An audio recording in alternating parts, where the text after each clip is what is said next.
Hi, my name's Emily Bassett, and I'm going to be talking about underage drinking in New Mexico.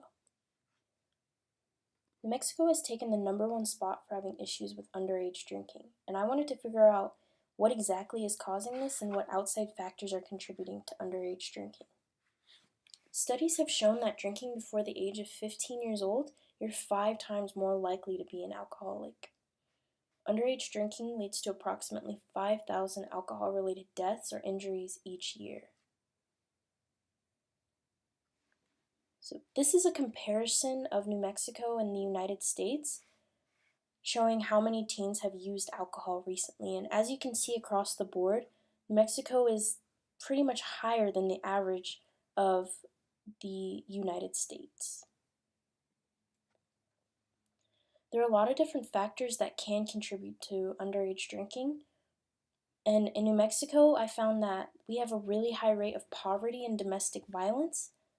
So the living situations that some students face make it incredibly hard not to fall victim to underage drinking. When alcohol is involved from the ages of 15 to 20, the 3 main leading causes of death or injury are motor vehicle accidents, homicides, and suicides.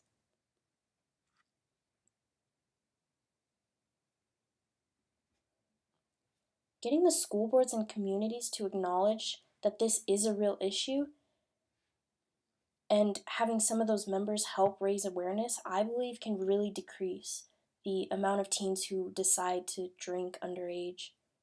So the more people that know, the better.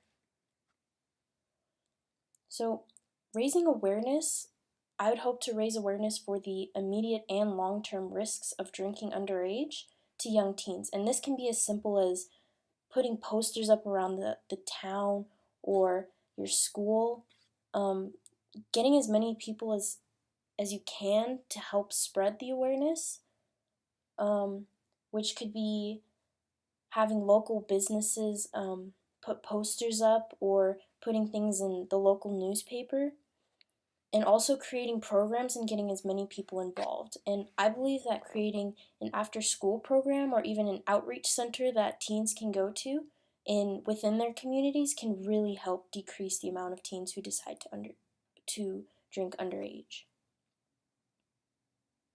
The overall benefits I see from creating these types of programs is lowering the amount of teens who decide to participate in underage drinking. It will decrease the immediate and long-term effects that are associated with it, which could mean less car accidents, less deaths, less suicides. And I also think creating programs will give teens something to do. I remember growing up, as a young teen, you don't really know what to do, so maybe having outreach centers or different activities for teens that will help them like get their mind off drinking. And I also think it'll give back to the community because it's an outreach program for teens, and teens will become the adults one day, so it's definitely giving back to the community. I propose that $50,000 will be given to the New Mexico School Board, and this money will be used for programs, volunteer workers, assemblies that they can set up within schools, and bringing people in to speak on the effects of underage drinking. And this could be families who've been affected by someone who's been drinking underage, or even psychologists that will really break down the long-term and immediate risks of drinking underage. So with an addition of these programs, I would expect to see a decrease in rates of underage drinking and all the other factors that come with it, and hope to see an increase in the overall academic success and well-being of students. And I think this can really set up a bright future for New Mexico's youth.